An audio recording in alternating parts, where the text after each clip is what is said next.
Olá, meus amigos, tudo jóia? Hoje nós vamos começar com um bate-papo muito bacana com alguém que veio das alturas. Aliás, não veio das alturas, mas vive nas alturas, com diversos recordes, medalhas. Então, especialmente para vocês, um super bate-papo com Luigi Cani. Nada mais, nada menos que Luigi Cani. Luigi, muito obrigado por estar aqui com a gente nesse bate-papo. Estamos aqui com o Luigi Cani, Ricardo, que está aqui, que vai me dar um apoio, porque o Ricardo sabe tudo de paraquedismo. E, por favor, fale. Maravilha. Primeiramente, obrigado pela oportunidade de participar. Realmente o Ricardo ele tem um conhecimento no segmento do esporte que eu pratico, né? Acho que ele pode dar um auxílio para a gente aí com relação a todas as dúvidas que você tiver e tudo que você quiser saber sobre a minha carreira profissional. Perfeito. E a gente tem um monte de curiosidade, porque quem não é da área tem muitas dúvidas, né? Então, nesse nosso bate-papo, a gente vai conversar aqui, vamos falando sobre essas dúvidas. Mas primeiro, eu queria que você falasse um pouquinho de você, quem é o Luigi Cani. Maravilha. Eu sei que você não se importa muito com essa questão de recorde, de medalhas e tal, mas as pessoas gostam de saber, então se puder falar pra gente aí. Tá bom. Vou fazer um resumo aqui. Um resumão. Eu sou natural de Curitiba, eu comecei a saltar no ano de 1994 e eu comecei por uma questão de ser um hobby, nunca tinha conhecido ninguém que fosse paraquedista profissional ou aviador ou ligado à aviação, nada disso, por curiosidade, e me defrontei com um pânico que era muito além do medo, assim, eu não imaginava que eu ia ter medo, mas eu fui muito bem no curso teórico, na época era uma semana de teoria no chão, e essa teoria ela tem uma dinâmica que você precisa bastante da sua inteligência física, então simulação de desconexão, simulação de pouso ruim, rolamento, essas coisas eu ia super bem. E aí eu achei que eu ia mandar bem, e no primeiro salto eu não mandei bem. A hora que abriu a porta do avião eu senti um medo muito acima do medo que eu recomendo a alguém se colocar nessa situação, um desconforto, né, um pânico. E aí eu não tive vergonha de falar para o instrutor que eu realmente não queria saltar. Ele falou, peraí. Pegou e empurrou pela... Não, me empurrou. Ele lançou os outros dois alunos que tinham, que não eram de primeiro salto, mas eram alunos, eu era o único de primeiro salto naquela decolagem. Ele fechou a porta do avião e pediu para o piloto dar uma volta e ele falou, Luigi, você está totalmente qualificado, você não vai morrer, eu sei o que você está sentindo, eu senti a mesma coisa que você na minha primeira vez, eu não ia falar para você, mas assim, vai, que você vai me agradecer. E esse trabalho psicológico, não sei se foi exatamente assim, né, que ele fez, enfim, eu sou muito grato a ele, porque eu fui ali mais de vergonha dele, né, e durante o meu processo ali de você sai, o paraquedas abre automaticamente, você tem que navegar e achar o aeroporto, eu estava navegando todo errado, não estava achando o aeroporto, aí eu tinha que achar ele que estava voando de paraquedas na minha frente e seguir ele, eu não achava, e tomando bronca do instrutor lá embaixo no rádio. E aí, na metade dessa navegação que a gente chama, eu enxerguei ele na minha frente. E ele estava ali o tempo todo, só que eu estava muito nervoso.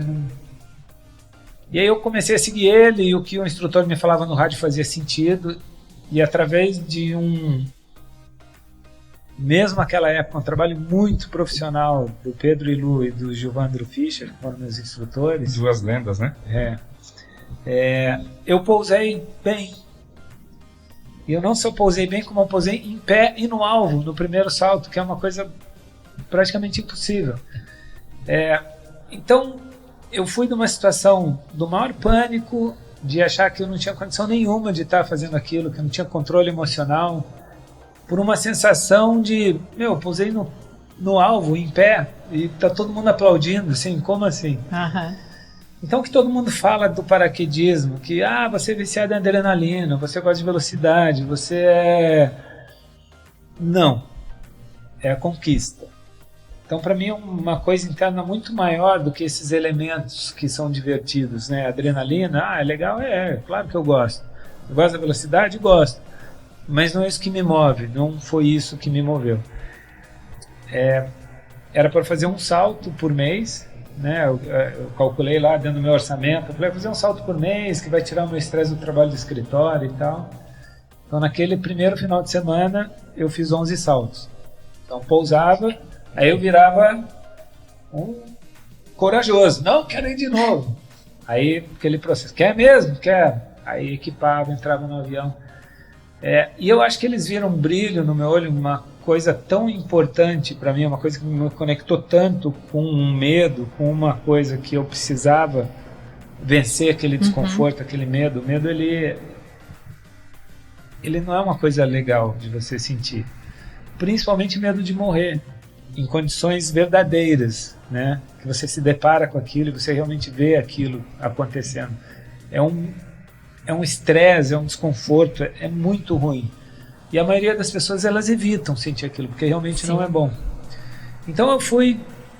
Aí saiu, né, de uma pessoa com muito medo de fazer algo, que quase desistiu, para um dos maiores paraquedistas do mundo hoje. Para ver como são as coisas. Às vezes a gente tem que insistir um pouquinho no nosso medo. Exatamente. Então essa sensação de superação pessoal, de me tornar melhor nisso, foi o que me moveu. Não foi, obviamente, talento, sabe, ter aptidão. Eu não me acho uma pessoa intelectual, inteligente intelectualmente, mas eu acho que se for ver assim, o que a natureza, né? A natureza beneficia todo mundo. São bilhões de qualidades que todo mundo pode ter algumas. Eu acho que eu fui presenteado com uma inteligência corporal, assim, eu tenho uma coordenação motora boa, eu tenho essa consciência. E eu acho que isso me ajudou um pouco com uma coisa que eu tinha muito medo, mas obviamente eu não tinha talento para isso. E aí essa sensação de ter que se superar, quando o salto, aquilo viciou, né, de uma forma muito grande, a minha vida se tornou aquilo a partir daquele momento. E à medida que eu fui perdendo o medo do salto normal, convencional, que aquilo para mim já, tipo, eu não tinha mais aquele medo, já era uma coisa normal, eu tinha que inventar alguma coisa dentro do esporte para me colocar naquela situação de novo. Então acho que foi isso que me levou a homologar os recordes mundiais, a participar das competições, né, internacionais que eu participei, de deixar o meu país, morar 13 anos fora do meu país, para me dedicar a uma carreira profissional. E nessas competições aí, tens ideia de mais ou menos quantos títulos ao longo da carreira? Foram 79. 79.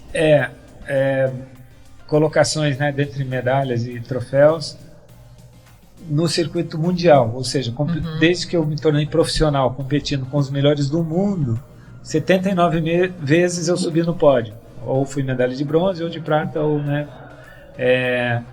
e aí eu entrei para esse universo de pessoas que dedicam a vida a isso e me tornei uma dessas pessoas que antigamente eram meus ídolos, né? São até hoje, mas tem uma situação, diferença aí, tem, né, uma situação muito importante da gente citar. O paraquedismo, por ser um esporte de altíssima performance em tudo que tem no entorno dele, eu considero que esses 79 pódios do Luigi equivalem talvez ao dobro de pódios de uma atividade mais convencional, não desmerecendo nenhuma atividade. Porque o paraquedismo ele te leva a níveis muito altos de adrenalina, de responsabilidade, de competência, de habilidade, porque é tudo muito over, né? Uma competição de paraquedismo. Tem muitos pontos a serem relevados numa competição de paraquedismo.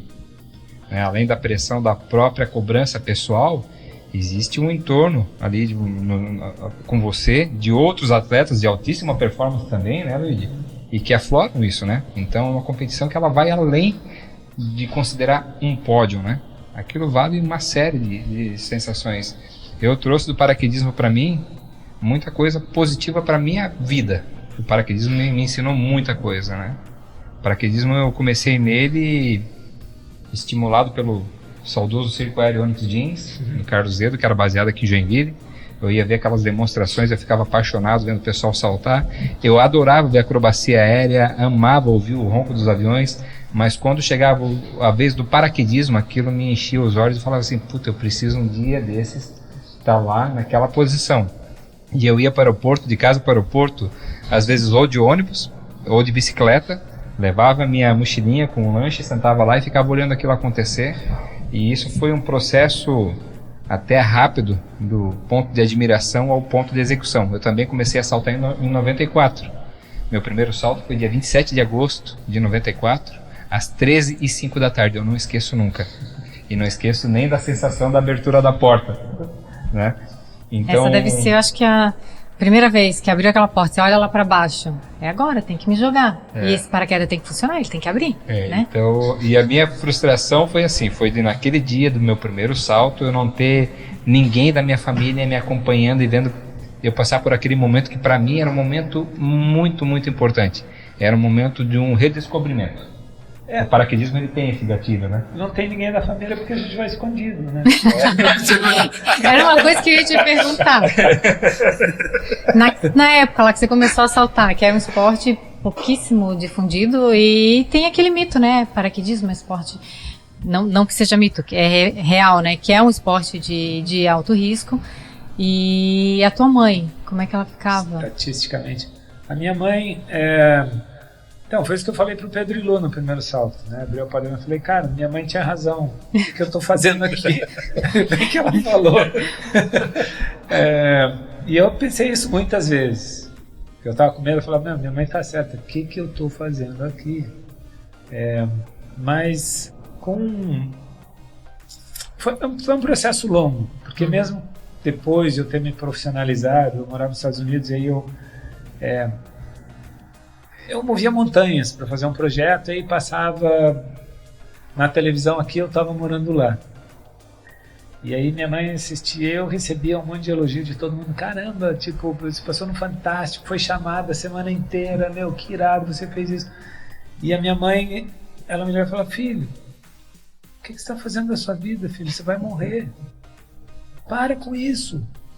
Por que você não volta para Curitiba? Vai, sei lá, trabalhar num banco, vai ser caixa de banco. Bem emocionante, né? Caixa de banco. E aí aquilo assim,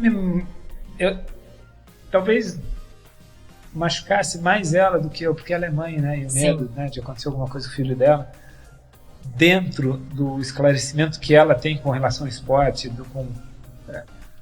com a educação que ela tem do esporte, que é nenhuma praticamente, né? Porque é muito nichado o conhecimento que ela tem.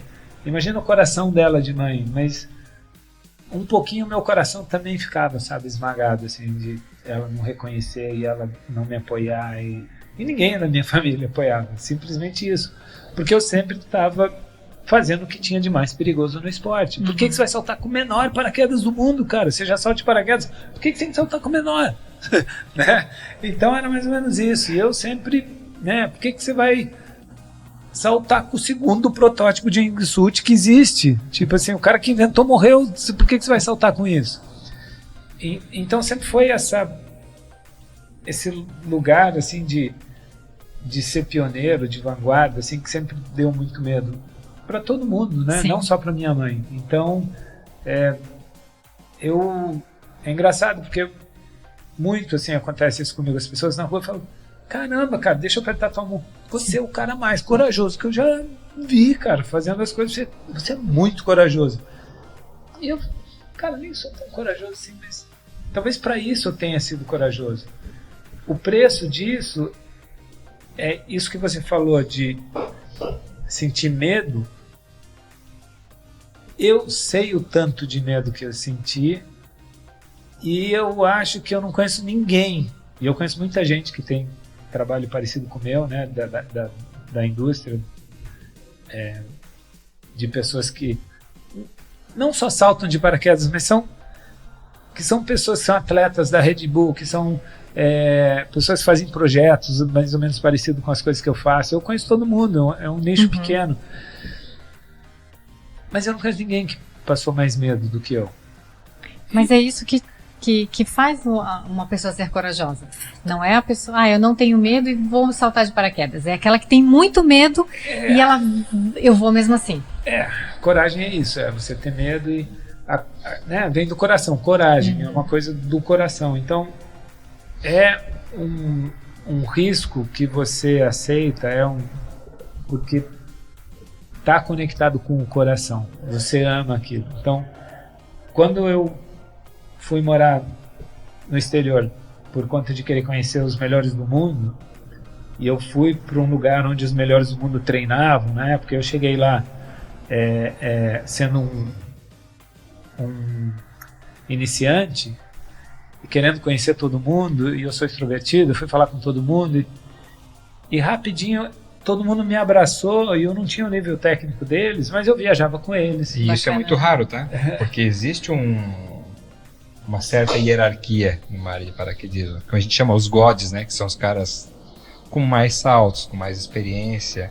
Existe isso. Hoje menos porque as áreas estão mais amigáveis, né? Hoje tem uma outra vibe, mas naquela época, 94, tinha os caras, os veteranos, né? Então existia um certo... E assim, eu nunca saltei, mas eu acompanhava o Venera ali, quando ele começou a saltar. E eu lembro que antes, no começo, né, ele saltava e tinha fita que era presa ali. Sim, é um dos tipos de curso, né? Que saí já... E depois de um tempo, eu não sei se isso veio depois ou se sempre foi assim, só que dependia do curso que você fazia. Aí já saltava com 2 paraquedistas segurando ele, aí em queda livre um certo, né, tempo e depois abriu o paraquedas.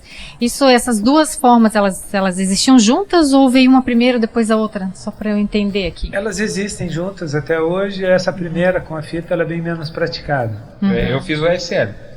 Eu fiz também com a fita, mas já existia esse outro processo que é o AFF que chama. Hoje é muito mais comum saltar sem a fita. Então eles têm esse salto enganchado que eles falam. Os militares usam muito para operações com avião de rampa, salto a baixa altura, que o paraquedista salta com equipamento de armamento, essas coisas, é mais usado. Mas no paraquedismo esportivo, o salto de fita é uma coisa bem antiga, assim, bem pouco praticado, porque nessa época que a gente começou era mais normal. São formas diferentes de aprender, né?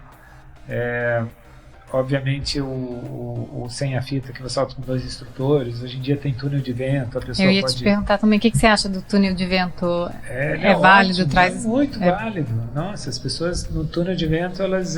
uma evolução tremenda. Elas fazem o primeiro salto já com um nível de performance incomparável de uma pessoa que não faça o túnel de vento, por exemplo.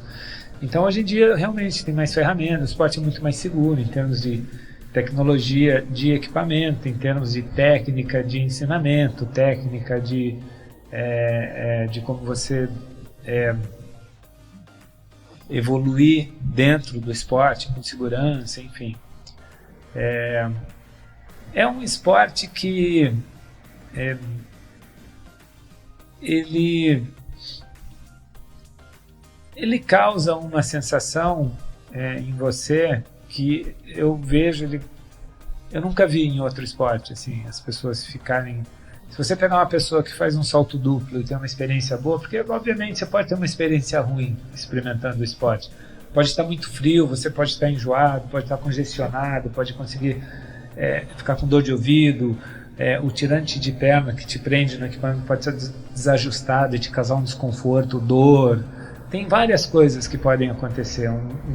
Um instrutor mal preparado que te faz um trabalho psicológico ruim e você está desconfortável, não se conecta com aquela pessoa. Inúmeras coisas podem acontecer. Mas é muito mais normal a pessoa ter uma experiência boa. Quando a pessoa tem uma experiência boa no primeiro salto de paraquedas e a hora que ela coloca o pé no chão, pode ser o maior ator de Hollywood, pode ser quem for, naquele momento aquela pessoa é genuína. Ela vai ser espontânea, ela vai falar o que estiver passando na cabeça dela, sem pensar, sem filtro, sem nada. E isso eu acho muito lindo do esporte, porque é um momento de desconexão com tanta coisa, literalmente, né? Você se desconecta do chão, depois se desconecta do avião, né? E essa sensação, ela é uma sensação muito mágica, assim. Eu acho que eu ouvi dizer, não sei, talvez o Ricardo tenha lido já sobre isso. Eu tenho memória meio ruim, mas parece que recentemente vários trabalhos de combate à depressão, a vários casos de bipolaridade, várias coisas estavam sendo tratados com salto duplos. E o resultado é uma coisa assim fora da curva, assim, o quanto que as pessoas melhoram. A autoconfiança mesmo é um dos itens, eu acho que mais trabalhados com o salto. O salto, ele te traz uma sensação de puta, eu posso, sabe? Eu fiz uma coisa que não é convencional. Você tem que parar para analisar que a maioria das pessoas, a maior parte do ser humano, ele tem dificuldade em pisar dentro do avião. Eu conheço amigos meus de 40 e poucos anos que ainda não tem coragem de ir daqui para São Paulo de avião, e o cara precisa ir com frequência e ele vai de carro porque ele tem pavor de entrar no avião e nunca voa. Aí você imagina, a gente entra no avião, alguém abre a porta e você sai dentro, sabe? Então isso te provoca Cara, tem uma série de efeitos químicos do corpo que isso desencadeia, né? E você tinha medo de altura quando começou a saltar? Eu tenho medo de altura. Tem medo de altura? Se eu chegar no parapeito de um prédio, né? Ele já não, né? Ele já tem outra vibe. Mas se eu chegar no parapeito de um prédio... Ele não pode chegar no parapeito, porque se ele se jogar, alguém tem que segurar ele, porque senão vai querer se jogar. Eu fiz um evento lá na Pedra da Onça, Espírito Santo, você deve conhecer, né, Luigi? Eu fui convidado a ajudar a organizar um evento lá, em 2014. Aí tinha um helicóptero levando os atletas para cima e para baixo. Falei, cara, eu quero ir lá conhecer. Vou subir lá para dar uma olhada, ver como é que é essa rampa de saída, né? Esse helicóptero chegou lá em cima, tinha uma equipe ainda do Sport TV lá filmando e tal. Quando eu desci do helicóptero e eu olhei aquilo, me deu um frio no joelho. Cara, eu falei, não, meu irmão. Falei, cara, eu preciso entrar nesse helicóptero de volta e descer. Eu não me senti bem. Não era para mim. E aí vem um outro fator do ser humano. Quando eu vou saltar, eu gosto de saltar, fazer minha navegação bem tranquila e pousar na minha. Tipo sabe, Luigi, eu comando, assim, bem tranquilo. Eu sou muito... Só que eu aprendi com o meu instrutor, que o Luigi conhece também, que é o Aleomar, que a gente tem que se conhecer muito para poder saber até onde a gente pode de fato chegar. Então eu não salto com velame muito pequeno, eu salto com 170 no máximo. Entendeu? Ele já saltou com uns 90 e poucos pés, um velame 34, né? Muito pequeno, muito rápido, é um guarda-chuvas, pô, sabe? Nossa. Então, eu me limitei muito a isso, mas eu gostei sempre de fazer demonstração, de chegar lá, putz, lá tem gente, eu preciso chegar lá. Já pousei em área de evento de hipismo, pousamos numa avenida no aniversário de cidade, pousei em Balneário Camboriú, em praia lá, bem restrita, mas tudo feito muito bem pensado, então eu sempre me policiei muito para fazer aquilo daquela forma. E para mim ali estava o suficiente. Então para mim era o suficiente fazer isso, né? O Luigi já tem uma outra característica. O suficiente para ele não alcançou ainda. Eu sei que não vai parar por aí. Hoje ele me falou assim, Ricardo, eu me limitei agora, dei um tempo porque eu tô com meu filho. Isso vai durar pouco tempo. Porque quem tem essa característica dele, do que ele já fez, o histórico que ele tem, o que ele já promoveu para o esporte, porque também cada situação que ele promove para ele e para o público tem um reflexo muito forte para o esporte, tanto para a questão de evolução de equipamento quanto para a evolução do próprio ser humano dentro do esporte. Tem muita coisa por trás disso tudo, então tem muita importância o trabalho que ele faz, além da parte festiva do que ele promove, né, das ações que ele promove, do encantamento, tem uma parte que não aparece, né? E tudo isso parte de atletas de alta performance como ele. E isso é muito bacana. O esporte ele evolui em conjunto, né, com os atletas, com os militares, com todo mundo que pratica o esporte. E eu acho que as pessoas que vivem dele são as pessoas que colaboram para as coisas aos poucos irem melhorando, ficando mais seguras, mais dinâmicas, com melhor performance, com mais qualidade. E esses projetos inovadores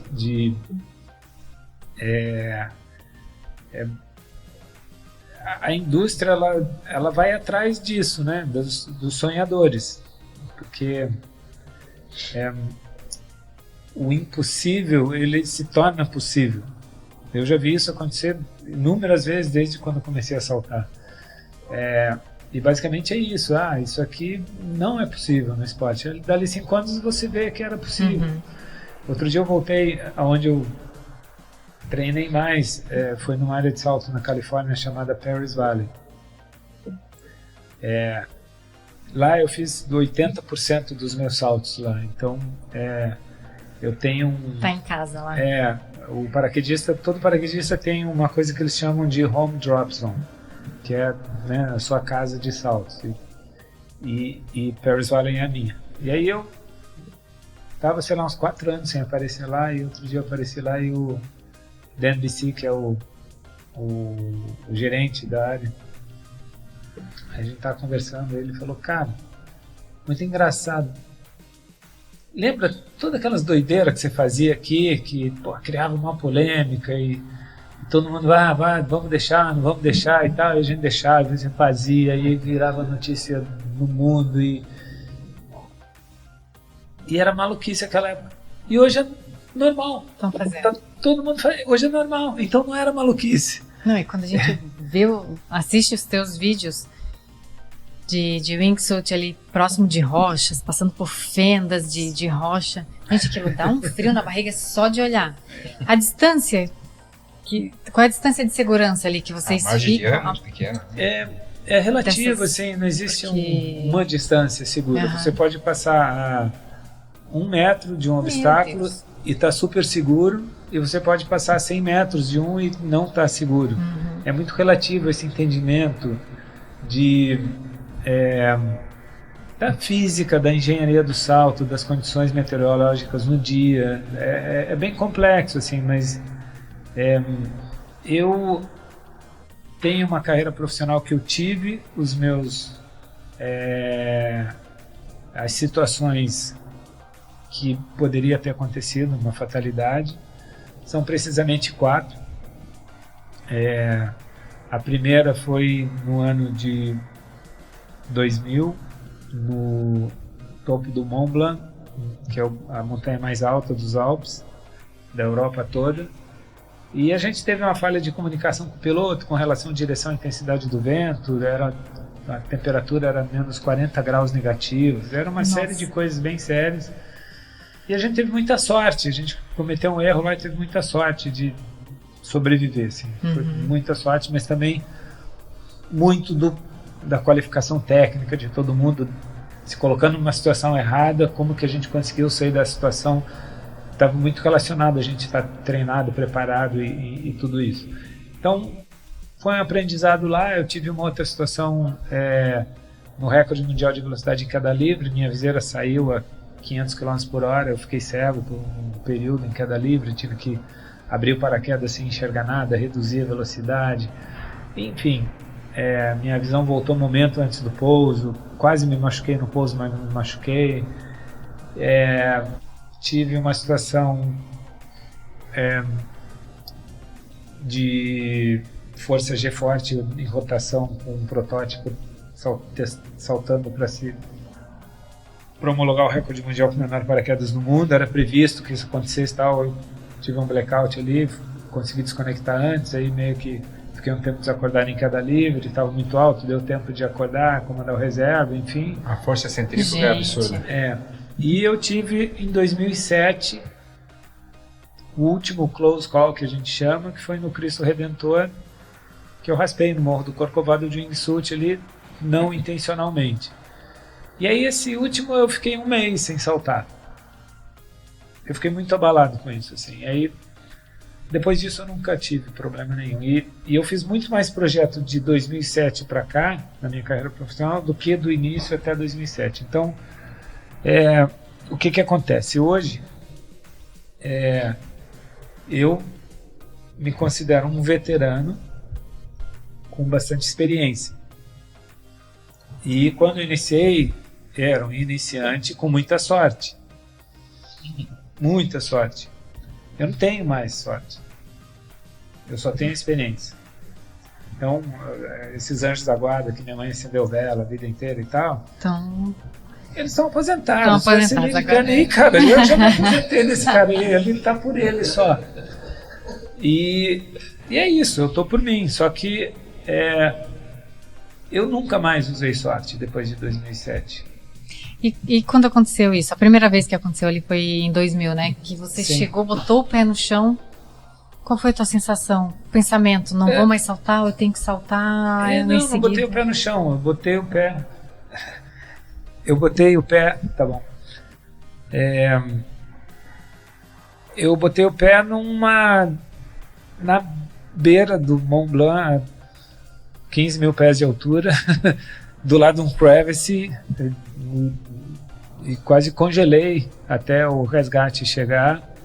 E foi uma situação muito, assim, a gente teve muita sorte, assim, do resgate ir pegar a gente, porque eles falavam que não iam resgatar, se a gente não pousasse certo no topo do Mont Blanc não ia ter resgate, a gente ia morrer, enfim. Longa história curta, o que eu fui aprendendo a transformar a tal da sorte em experiência, não só com o que aconteceu comigo, mas com o que acontece dentro da indústria, né? E eu uso de muito recurso hoje em dia, e isso inclui os anjos da guarda. Eu tenho eles comigo ainda. A única diferença é que agora eles não são mais esses que a gente acende vela, eles são pessoas físicas, profissionais, eles existem aqui na Terra, no mundo real. E eles são profissionais de várias áreas que eu me associo para me ajudarem a tomar decisão. E são profissionais que são os melhores do mundo, literalmente, no que eles fazem há muito tempo, amam o que eles fazem. Normalmente quem faz o que gosta há muito tempo é muito bom no que faz. Sim.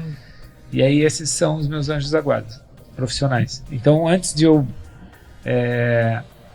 fazer um salto de projeto, a decisão de ir não é só minha, é de uma equipe toda.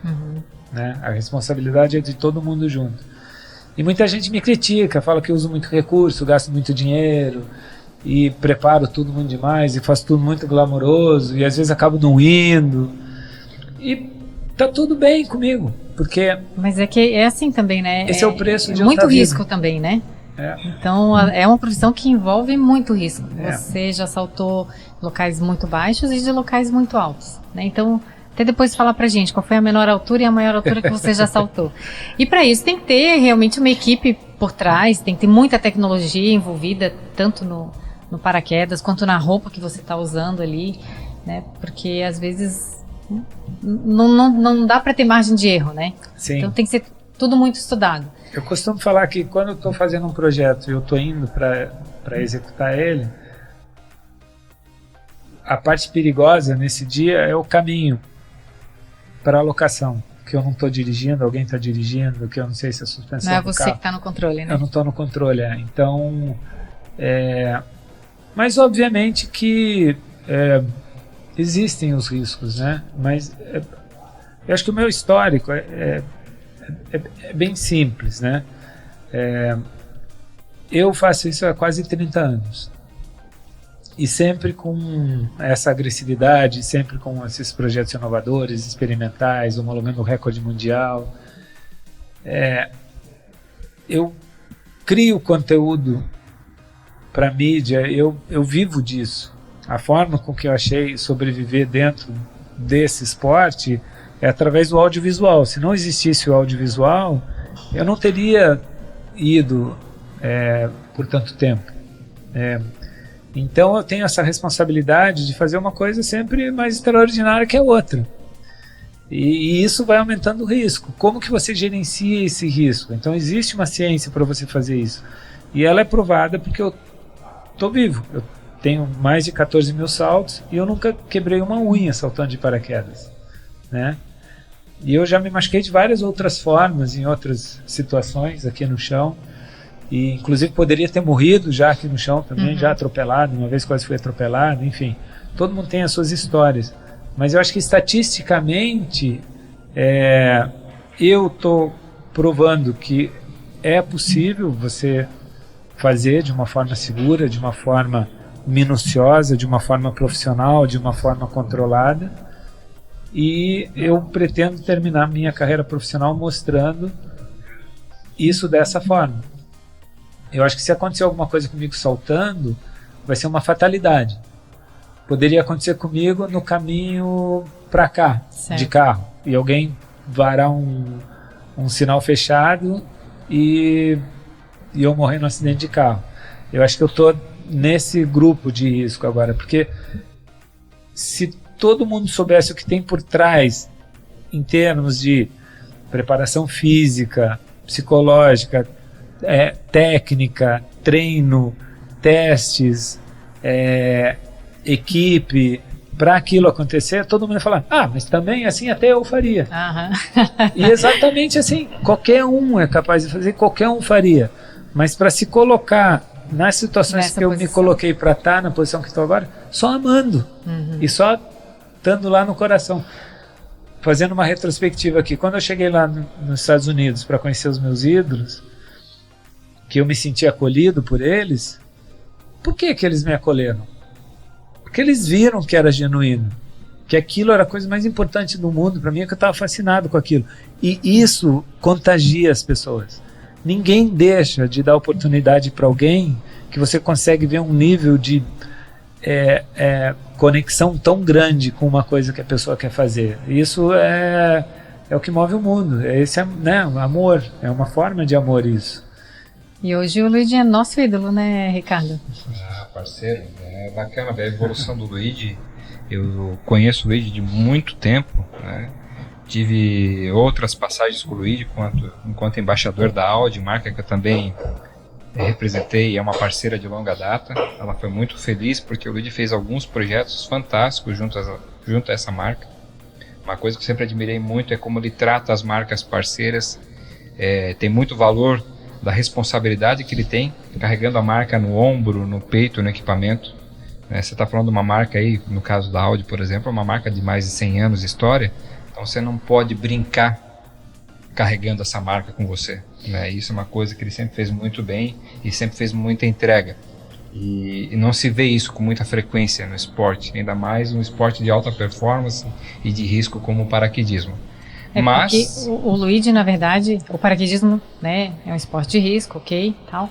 Até a gente não ouve, de repente por não estar no meio, mas a gente não ouve acidentes ou mortes, não é uma coisa frequente de se ouvir no paraquedismo. É que quando acontece, Fábio, tem muito barulho, né? Então assim, acontece pouco, quando acontece faz muito barulho. O esporte é perigoso, mas é 1 em 1 milhão de saltos. Né? Então, assim, só que o Luigi está num patamar que tem um risco maior ainda. Você se arrisca bastante, tem muitos desafios. Como eu falei, a gente via os teus saltos aqui e a gente ficava com aquele friozinho na barriga, né? Ficava lá aguardando a hora que ia saltar para ver os desfechos. Então é algo com risco um pouco maior. Então imagino que a tua mãe, se ela for como eu, assim, ela devia ficar lá morrendo de medo mesmo. Mas aí tem uma situação Mas é aquela coisa, por mais que ela não, na época lá, não te apoiava e tal, pode ter certeza que era só para não dar o braço a torcer, porque por dentro ela estava vibrando, deu certo. Agora tem uma situação. Porque o medo faz com que a gente dê aquela, se eu me empolgar e eu falar para ele, pô, bacana, ele vai cada vez. Se bem que não adiantou. Mas não adiantou. Né? Mas outra coisa bem importante que é legal de mensurar, até porque isso abre a mente das outras marcas também, né? É muito difícil uma marca renomada mundialmente se colocar na posição de apoiar um esporte de altíssimo risco, né? Para você ver o grau de confiança que tem na capacidade profissional dele. Ele não estava carregando uma marca que é o cara da esquina que está começando o negócio, que precisa potencializar o negócio dele e achou nele uma baita de uma vitrine para fazer isso. Não, ele já está carregando com ele uma marca tão vanguardista quanto, né? E dá essa chancela, não, a marca está aqui, você pode fazer as tuas doideiras, né? Para muita gente e que a gente está juntos, né? E não foi um ano, não foi um projeto, foram quantos anos, Luigi? Eu fui 8 anos embaixador da Audi. Só da Audi, né? A Audi é uma marca ainda que é uma marca inovadora, que é uma marca, né? É a vanguardista, né? Eu fiz projeto com o BTG, que é um banco mais conservador que tem. Projeto 100 milhões de sementes, a gente fez com o BTG. Então, assim, um banco que, né, o discurso é, não, a gente nunca vai apoiar paraquedismo, esquece. Tipo, os nossos clientes aqui, eles querem segurança, a gente não quer essa loucura. Falei, tá bom, espera, vou fazer um projeto para vocês. E a gente fez um projeto 100 milhões de sementes na Amazônia, que viralizou no mundo inteiro. É um projeto que, como a maioria dos projetos, né, eu entreguei já mais de...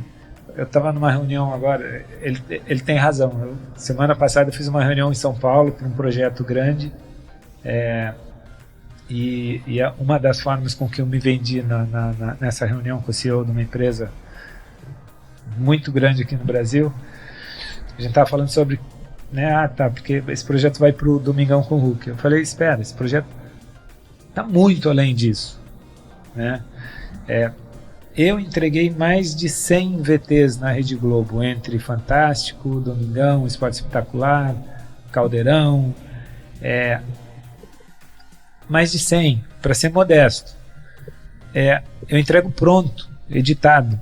A gente entrega pronto. O máximo que acontece é que a Rede Globo manda um redator na nossa produtora, ele assiste o material decupado, faz um roteiro e a gente entrega pronto. Então, as marcas, elas aparecem da forma que não que elas quiserem, né? É uma vazão de marca, ela tem que ser moderada, tem que ser orgânica, tem que ser de uma forma que comunique com a expectativa de cada programa tem a sua preferência, o seu DNA, digamos assim, mas a gente tem um controle muito grande da mensagem que é transmitida através dessas marcas. Quando eu fiz a Casinha Voadora, eu assisti o filme da Disney e da Pixar lá nos Estados Unidos, eu fui na Premiere, morava lá, um amigo me convidou, eu caí de paraquedas lá na Premiere quando vi aquele filme do desenho do cara seu voando com aquela casinha. Cara, eu chorei naquele filme, eu falei, que coisa mais lúdica, mais linda. E aí à noite eu sonhei que eu estava voando dentro da casinha. Eu falei, quer saber, eu vou fazer essa casinha um dia. Demorou 10 anos, né? Custava caro, uma logística, a chance de não dar certo era muito grande. E eu fui no casamento de desculpa se a história está se alongando, mas é interessante. Eu fui no casamento de um amigo meu, em Jeri, conheci lá o dono da Trousseau, estava no casamento. E aí aquela conversa, assim, tipo, dia depois da festa, todo mundo no aeroporto de ressaca, pesada, assim. E aí o Romeu falou, cara, pensa aí em alguma coisa para Trousseau, você voando com um lençol, alguma coisa assim. Eu pensei, tem a ver com uma Trousseau, lençol, roupa de cama, não tem nada a ver o que eu faço com isso. Eu falei, na hora eu pensei isso, assim, conversa que a gente tá de ressaca, né? E aí, cara, eu tava fazendo o projeto da casinha, aí eu lembrei, eu falei, Gilson, o engenheiro que tava projetando a casinha, eu falei, dá pra gente colocar um móvel dentro da casinha? Problema pro engenheiro. Pô, como assim botar um móvel? Tipo, a gente já tá no limite de peso de tudo aqui, tudo. Eu falei, não, dá pra botar uma cama dele? Pô, vamos projetar uma cama então, acho que eu vou dar um jeito e tal. Por que eu pensei na cama? Então tem um vídeo da Trousseau que viralizou, que é justamente eu falando isso, assim, quando eu tô dormindo, eu sonho com uma coisa lúdica, com alguma coisa, e a maioria dos meus projetos, eles vêm do sonho profundo, à noite, dormindo. E aí eu acordo, e aí no banho eu lembro do sonho, e aí ferrou. E aí eu quero, aí eu ponho no papel, aí dá um trabalho, você põe no papel, e para tirar do papel dá mais trabalho. Então a casinha...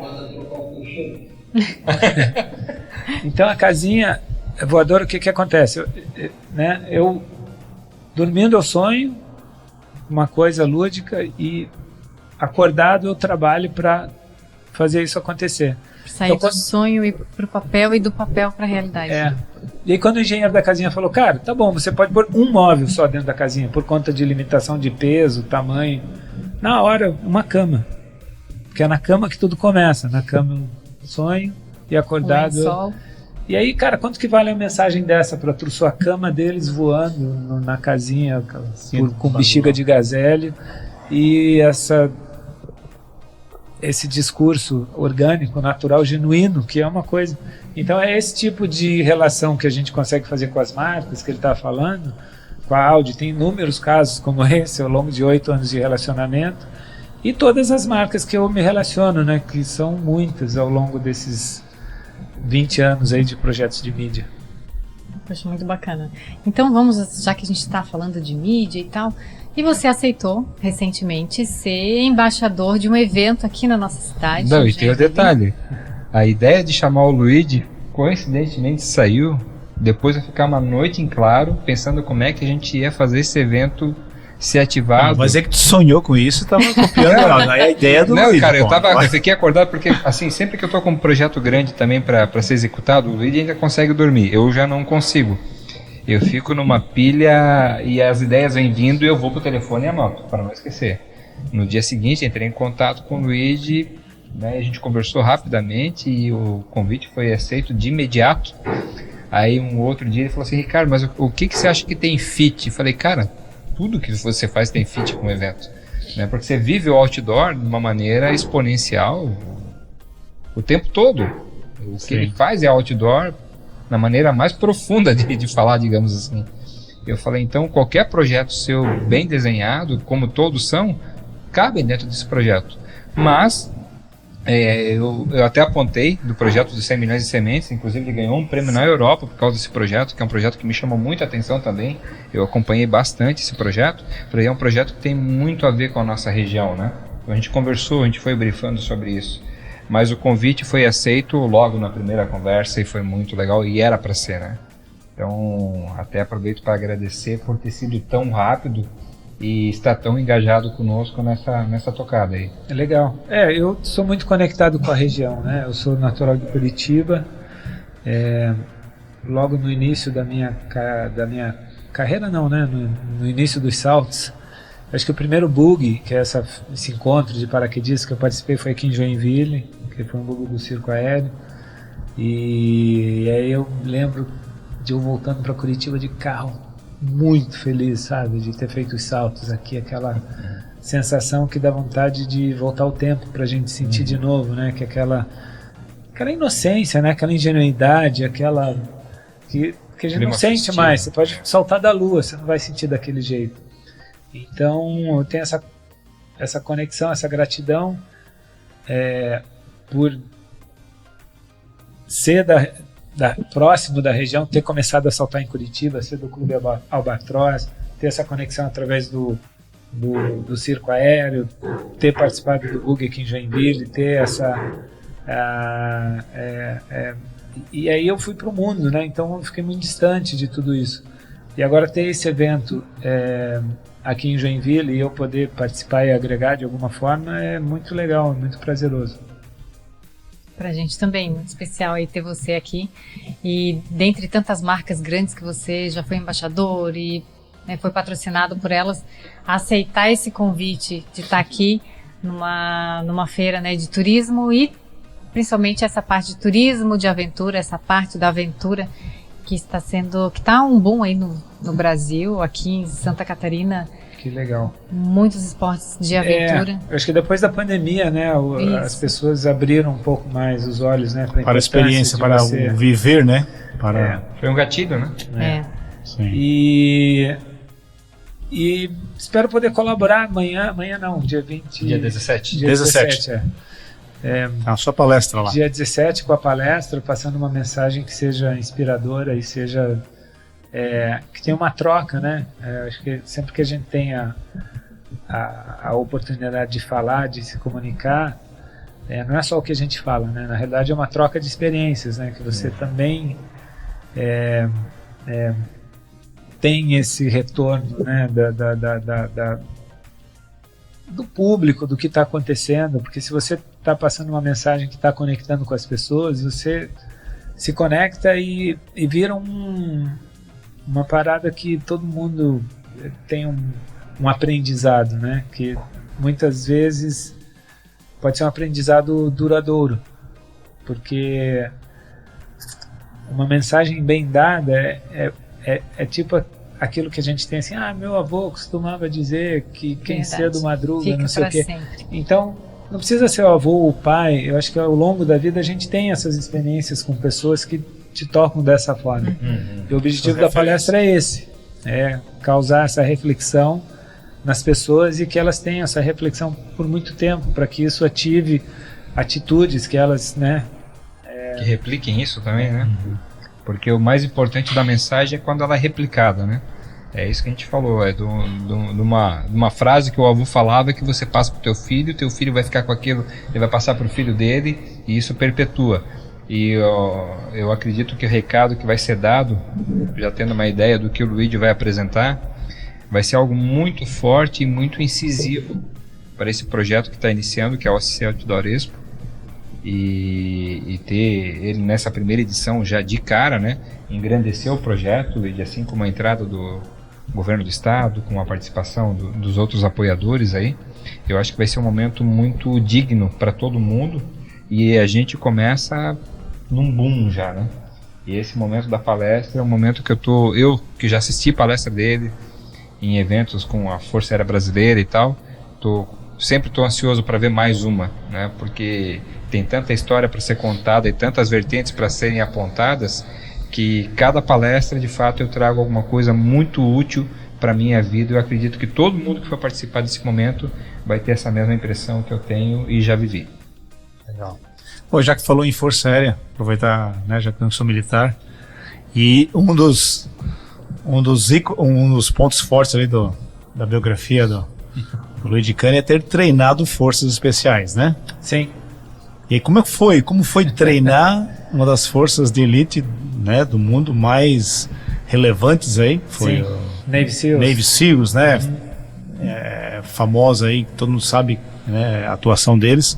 E os SEALs, porque eles também fazem o quê? Eles saltam, né, dentro do território de combate, né? Sim. Então, como foi assim, treinar esse pessoal? Sim, eu treinei forças especiais de vários países, né? Eu acho que os Navy SEALs nos Estados Unidos foram os que eu mais treinei por mais vezes, vários grupos por muito tempo. Ah, foram vários grupos, não foi uma... Não foi nada pontual. Foi uma coisa pontual, uma coisa que eu fazia com uma frequência até quando eu morava nos Estados Unidos.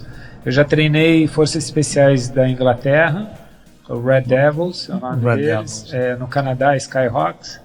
Em Abu Dhabi, eu esqueci o nome, desculpa.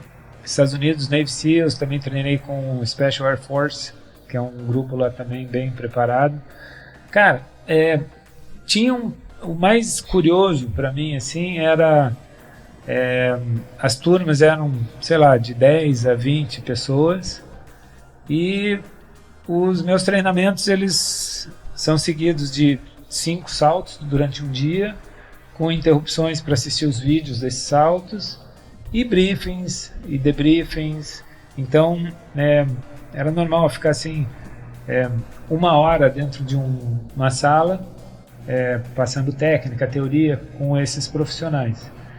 E profissionais de vários segmentos, assim. Então, por exemplo, o Navy SEALs tem a classe deles lá, que eles são especialistas em mergulho, mas tem os que são especialistas em eliminar o inimigo sem arma. Aí tem o piloto de caça, aí tem de tudo. Demolição, explosivos. Especialista em explosivo. Então, só que eles vão fazendo esses cursos para aprender um pouco de cada, né, segmento, de outras coisas também, para serem mais completos e tal. A experiência era muito legal, assim, cara, porque você via que tinham pessoas assim que eram muito qualificadas. Esse cara é um dos melhores pilotos na época, F-22 do mundo. Entendeu? Isso. Como é que né? Eu quero aprender com ele, então eu tô aqui falando, mas eu queria estar ouvindo, né? Então tem isso que é legal também. E aí nas horas de intervalo, na hora do almoço e tal, eu tentava, né, puxar um papo ali e perguntar um pouco sobre a profissão deles, e entender também.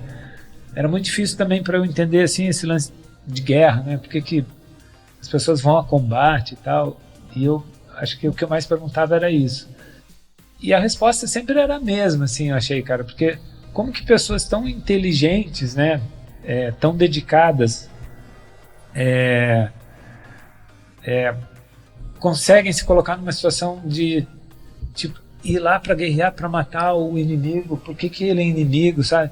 E todos tinham o mesmo discurso, falavam assim, cara, eu não compro essa politicagem do governo, tipo assim, sabe por que eu volto?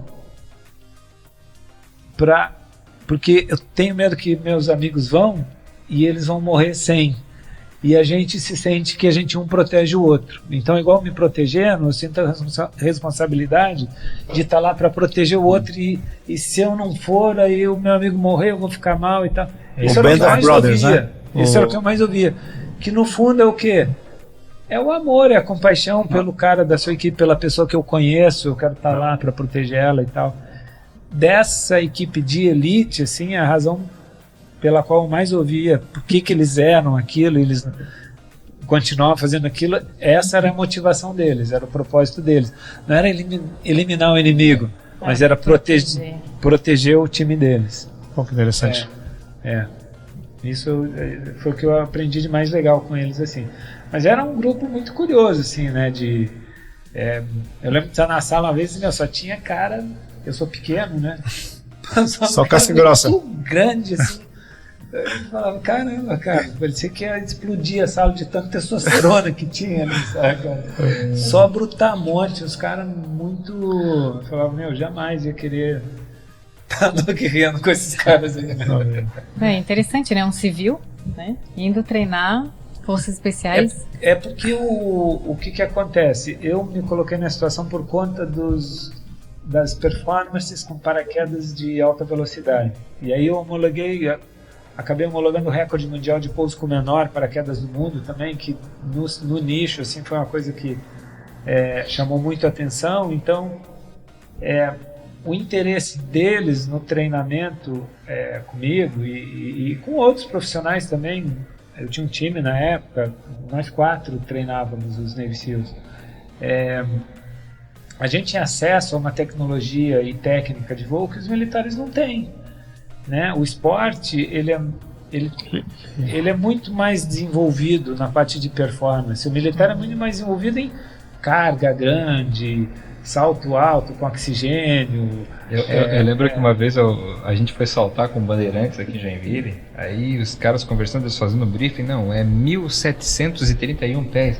Falei, cara, que altímetro que vocês usam que vocês conseguem enxergar, sabe? Existem umas coisas... Era quebradinho até. Tinha um negócio cravado ali, isso ficou na minha memória. Falei, cara, que altímetro que usam, que tem essa informação? Sim. E pra nós não, pra nós é assim, cara, abriu a porta no avião, tá ok, tá lá o ponto, é aqui que a gente sai, não tem muita, né? Okay. E existem muitas regras ali, né? Sim. Então, aqui as regras existem também, mas é uma outra tocada, né? E acaba fazendo uma situação que entre eles normalmente não acontecem, né? E nisso eles veem alguns gatilhos e aprimorar os processos dele também. Sim. Provavelmente é isso.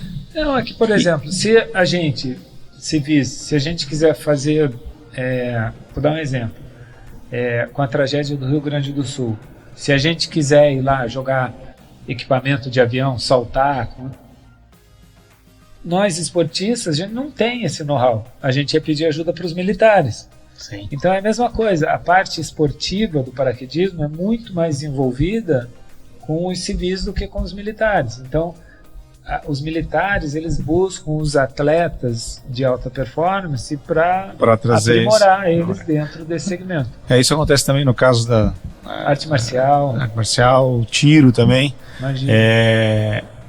Os militares, né, a questão da tática e da técnica. O emprego da técnica de combate, né?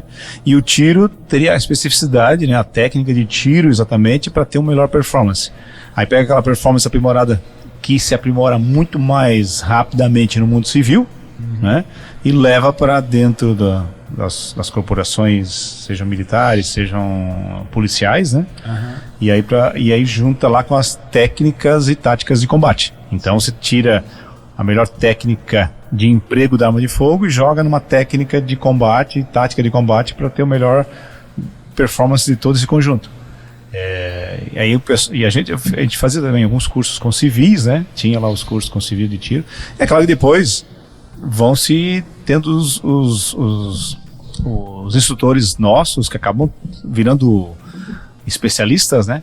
E que também vão para o mundo civil e viram instrutores, né? Do mundo civil, performam muito bem no campo esportivo, temos aí campeões, são militares ou policiais são campeões do mundo civil, mas começa também, tem essa interferência de fora do mundo civil lá. Na pilotagem também, na pilotagem defensiva ou defensiva, tanto de moto quanto de carro, né? Imagino que também na aviação já não saberia dizer se tem essa troca também. Em alguns pontos, com certeza, Porque o militar não faz o que um piloto do Red Bull Air Race faz, por exemplo, passar no meio daquilo. O militar não faz aquilo. Até porque tem ponte. Eu tenho um amigo. Tem umas restrições, né? Eu tenho um amigo paraquedista, ele é bem renomado, o nome dele é Troy Hortman. Ele competia em skysurfing na época do X Games e ele foi host de um programa da MTV lá nos Estados Unidos, que ele fazia só umas loucuras de paraquedas e tal, assim, só projeto, ele era... Mas ele fazia umas loucuras mesmo, assim, tinha um anjo da guarda desse, E ele foi expulso dos militares, porque ele era piloto, ele é piloto até hoje, tem um avião de acrobacia. Fugiu um pouco a regra? Não, sabe por quê que ele foi expulso? Porque ele já tinha tomado umas chamadas e tal, ele voava avião caça, e aí ele decolava, e em vez de subir, tinha um lugar, não sei onde que era um campo de golfe, que era uma concessão da área com os militares e tal, e aí ele decolou baixo lá, queimou o campo de golfe inteiro com a turbina do avião caça. E aí, inteiro não, mas um pedaço, né? Estava na cabeceira da pista. Aí já tinha uma advertência por isso, tinha mais alguma coisa. E aí um dia ele estava dando um rasante e matou uma vaca com o avião caça. Arrancou a cabeça da vaca. Aí, ele virou paraquedista. Caraca. Tá voando tão baixo que ele não deu tempo de ver a vaca, tava muito rápido, tadinha. Pô, ele fez um assado de vaca, então não... Cara, é errado, né? Não sei. Porra, sacanagem, não. Ele não fez de propósito, obviamente. Ele percebeu, é muito rápido, né? Mas isso mostra um comportamento que não é militar, que é um comportamento mais de paraquedista civil, digamos assim. Eu me considero meio termo, porque eu sou um pouco chato, assim, sabe? Até o Ricardo falou, vai ter um balão aqui, quer trazer equipamento de base e tal. Eu falei, não.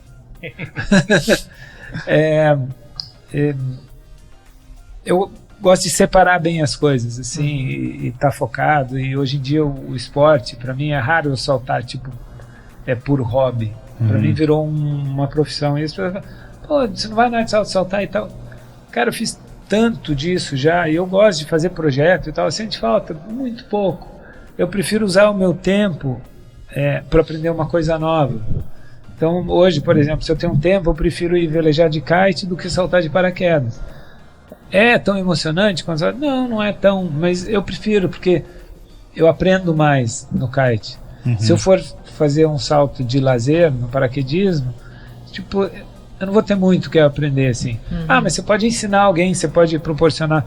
Posso, se esse for o propósito, eu vou, é legal. Mas raramente acontece isso. Então enfim, eu acho que eu dei loop aqui, mas... Ô Luigi, são mais de 20 anos aí de paraquedismo, né? Então, muita dedicação, e essa dedicação gera números, né? Vamos fazer um bate rápido aqui. Quantos saltos você já deu? Mais de 14 mil saltos. Você falou no início, mas vamos perguntar de novo. Quantas medalhas? 79. Quantos recordes? 11 recordes mundiais. 11 recordes mundiais batidos. Sim. A maior altura que você já saltou? 25 mil pés. 25 mil pés. Pra gente que é leigo, isso dá... O máximo que eu fui foi 15 mil, eu fui 10 mil acima. 10 mil acima. Mas não é... 8 mil metros. Eu nunca fui muito atrás, dá menos de 8 mil metros. O Everest é 8 mil metros, né? Deve dar uns 7 mil metros, talvez, mas eu nunca fui atrás de isso como um recorde. Eu saltei porque tinha que saltar, estava em cima da montanha e a montanha era alta, e aí essa era a altura que eu precisava para estar seguro. E a menor distância? Eu acho que foi quando eu saltei de moto da ponte Rio-Niterói, ela tem 70 metros. Uau! É um... Maior velocidade? 552 km por hora foi um recorde mundial homologado em 2005 de velocidade em queda livre. Gente, isso é muito rápido. Qual a velocidade de um avião? Um avião grande desse? Depende, é um ATR 600. Um avião comercial. Comercial. Não, é que o avião comercial ele está lá acima dos 30 mil pés, então a densidade de ar ela é menos. E ele vai a 800 km por hora. Mas um avião Só que de paraquedismo é o quê? um avião de paraquedismo, a velocidade dele é 200 km por hora. Não, é muito rápido. Falando só te interromper aqui. Quem é aquela galera que saltou de um avião e voltou pro avião? Foi no piloto, né? Cara, de wingsuit, você está falando? Wingsuit, Tem várias pessoas que fizeram isso já. Eu acho que o vídeo que viralizou bastante foi na Suíça com o Fred e o Vince. São 2 franceses. Saíram do... Eu saí de um avião, entrei em outro, mas sem wingsuit. Sem? Sem, tipo salto normal. Aí o avião tava caindo de bico, assim, aí depois ele recupera e aí pousa dentro do avião. Tranquilo. Bem lá. E o menor paraquedas também, que foi um recorde batido, né? Qual o tamanho do menor paraquedas? Sim, o menor paraquedas, ele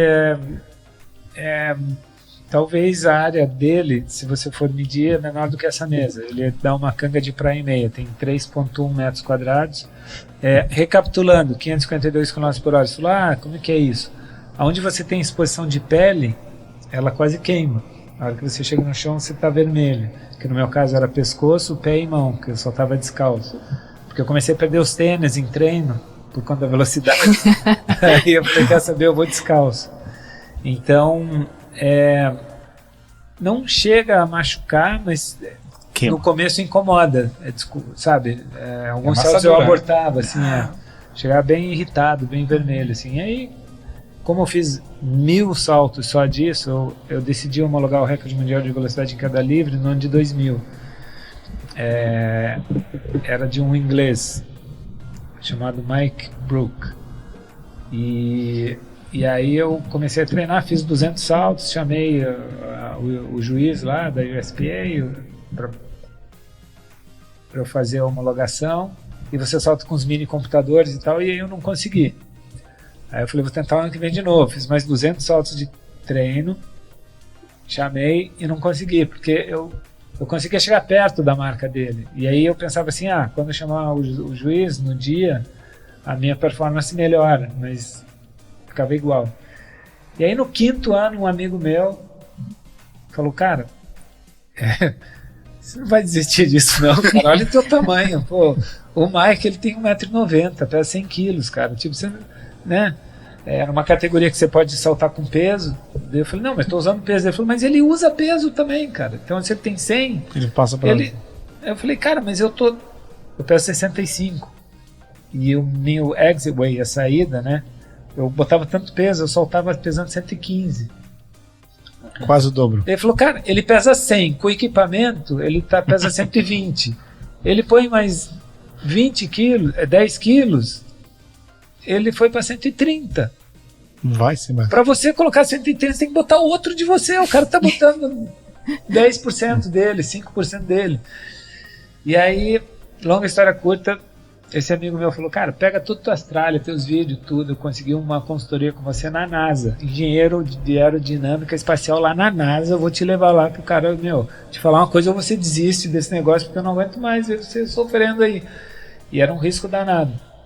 E aí eu cheguei lá, eles viram tudo, fizeram pouquinhas modificações do posicionamento dos meus coletes de peso, eram 2, e falaram, cara, você está fazendo, a única coisa que está fazendo errado é que você tenta no inverno. Por que você está tentando no inverno? Eu falei, a janela que eu tenho para treinar para isso é 5 semanas, nessa época do ano, que eu não tenho competição.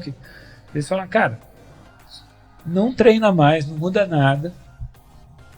Se você quiser mudar isso aqui, tudo bem, mas se você não mudar, você vai conseguir o resto também. Faz no meio do verão, numa região quente, no Arizona ou em Paris Valley mesmo, no meio do verão é quente, na hora do almoço. Pronto, só faz isso. Aí eu fui lá, densidade de ar. As moléculas estão mais afastadas.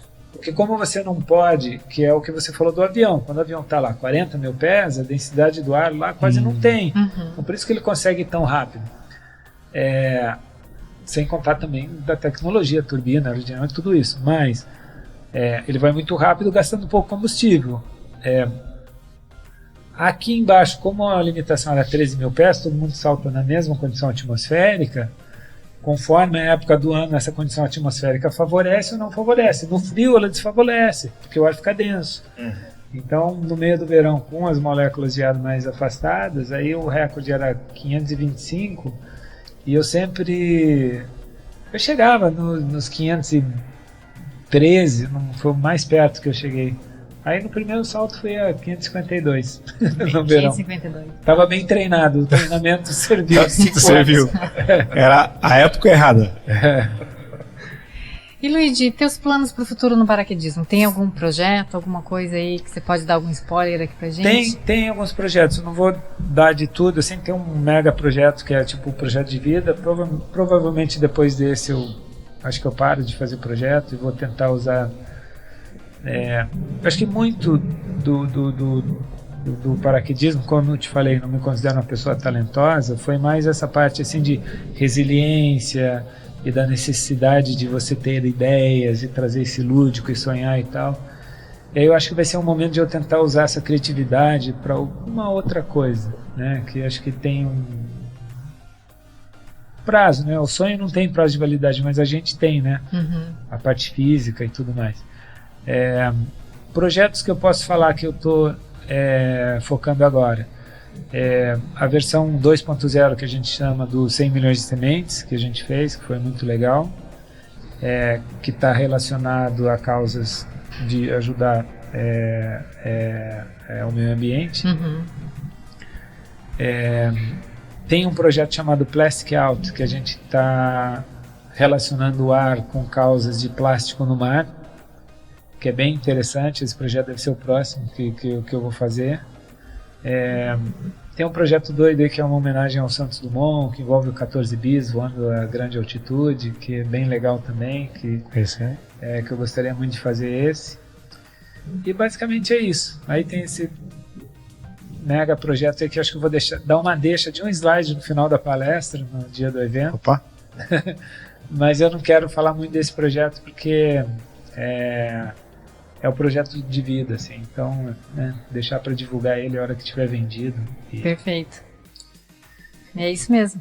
Depois que tá tudo certinho, redondinho, daí... Só aí a gente faz uma premiere de lançamento, faz uma coletiva. Sim. Isso é legal. Pô, muito bacana. Meus amigos, vocês querem fazer mais alguma pergunta para o Luigi? Eu teria muitas outras, mas sabemos que tem uma agenda aí, mas tá super. Foram bastante histórias aí. Dia 17 tá aí, dia 17 o Luigi passa um dia conosco novamente. Maravilha. Tem a palestra, o pessoal que tiver a oportunidade de assistir isso antes da palestra está convidado a participar, passar pelo SC Outdoor Expo, conhecer o Luigi de perto, trocar alguma ideia. É muito acessível, isso é muito bacana, né? Então agradeço mais uma vez, agora fora do esporte que a gente conhece, fora da amizade, mas por ter aceito o convite de ser o nosso embaixador, de estar conosco nessa tocada, e que venham outros projetos bacanas aí, né? E você sempre está lá na lista como o número 1 a ser ativado toda vez que eu verificar que o projeto tem algum fit com o que tu faz aí, da maneira como faz também. Obrigado. Obrigado eu pela oportunidade, gente. Nós que agradecemos aí. Maravilha. Obrigado. Então, pessoal, esse foi o nosso bate-papo com o Luigi Cani e os nossos convidados aqui que abrilhantaram também esse bate-papo. Um beijo para todos vocês e até a próxima.